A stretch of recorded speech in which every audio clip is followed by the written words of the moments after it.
সকাল সকাল মা আমাকে এভাবে ঠিলে ফেলে মারবে আমি কল্পনাও করতে পারিনি।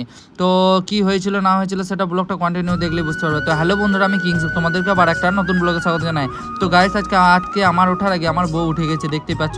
তারপরে উঠে যাওয়ার পরে আমি যখন নিচেতে এলাম, তারপরে আমার কাজের যে জিনিসটা সেটা খুঁজে পাচ্ছিলাম না। তারপরে আমি আমার বউকে সাপের মতন বিন বাজিয়ে ডাকলাম যে জানি না কোথায় আছো তুমি, কত দূরে। এই গানটা গাইলাম, আমার বউ নিচে চলে এলো। তোমাদের যদি কাউরির এই গানটা দরকার হয় কপি করে নিও।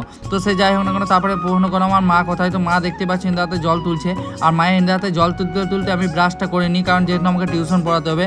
তারপরে হঠাৎ করে ব্রাশ করতে করতে আরেকটা জিনিস মনে পড়ে গেল যে মাকে আজকে একটু বিরক্ত আমি করবোই। তারপরে দেখে না আমি মায়ের কাছে যাওয়ার পর কি ঘটনা ঘটলো।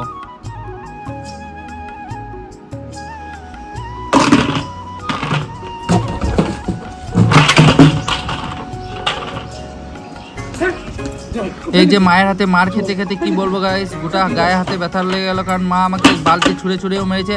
তারপরে আমার বউ আমাকে ঝাঁটানি তাড়া করেছে এই কারণে, কারণ সকাল সকাল আমার বউকে আমি বিরক্ত করছিলাম। তারপরে আমার মা বললো যে ওকে ছেড়ে দাও, এবার তুমি ঝাড় দেওয়া শুরু করে দাও। আমারও একটু আনন্দ লাগলো, কারণ আমার বউকেও দিয়েছে আচ্ছা করে, আমার সঙ্গে সঙ্গে আমার বউকেও ছাড়েনি। তারপরে হঠাৎ করে মনে পড়ে গেল যে যেহেতু আমাকে টিউশন পড়াতে হবে, তাই তাড়াতাড়ি ব্রাশ করতে হবে। এই জন্য আমি হাসতে হাসতে যখন যাচ্ছিলাম, তখন মায়ের চোখে পড়ে গেল ইন্দারা তালাতে। মা আমাকে বললো তুমি হাসলি কেন, আমি সকাল সকাল ওকে কাজ করাচ্ছ তাই আমার হাসি লাগলো। তারপরে আমি মুখ টুক ধুয়ে ফ্রেশ হওয়ার সময় হঠাৎ করে মনে পড়ে গেলো যে সকাল সকাল আমি পায়খানা যাইনি, মানে বাথরুমে যাইনি। তাই বাথরুমে যাবো বলে তাড়াতাড়ি ব্রাশটাকে রেখে আমি দৌড়বো। তো দৌড়তে যাওয়ার আগে আর একটা জিনিস মনে পড়ে গেলো, তাড়াতাড়ি আমি বাথরুমটা আমাকে যেতেই হবে। তাই দৌড়ে দৌড়ে বাথরুম চলে গেলাম। তারপরে আমার বউ হাসছিল যে তুমি এত দৌড়ে দৌড়ে বাথরুম কেন গেলে, তোমার পায়খানাটা প্যান্টেই করে ফেলছে। তো এটা শুনে আমার খুব খারাপ লাগলো। তারপরে ও বোতলে জলটা সামনে এগিয়ে দিল, কারণ আমি রোজ সকালে, তোমরা জানো যে আমি জল খাই। তো জল খেতে খেতে আরও কথা হবে, চলো ব্লগটা কন্টিনিউ দেখতে থাকো। তারপরে হঠাৎ করে আমি দেখলাম যে আমার টিউশনের স্টুডেন্টগুলো সব আসেনি কেন, তাই বাইরে একটু দাঁড়িয়েছিলাম।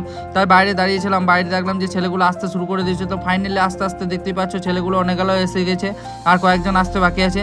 তারপরে হঠাৎ করে মনে পড়ে গেলো যে জলটা খেতে বাকি আছে, তাই জলটা আমি তাড়াতাড়ি খেয়ে নেবো ওর সামনেই। না খেলে হয়তো গালিগালা করতে পারে, আমার মা আমাকে ছেড়ে কথা বলবে না। তাই আজকের মতন ব্লগটা আমি এখানেই শেষ করবো। চলো টাটা। যদি ভালো লেগে থাকে লাইক কমেন্ট করে দিও, আর আমার বউকে একটু বেশি বেশি করে কমেন্ট করে দিও। চলো টাটা।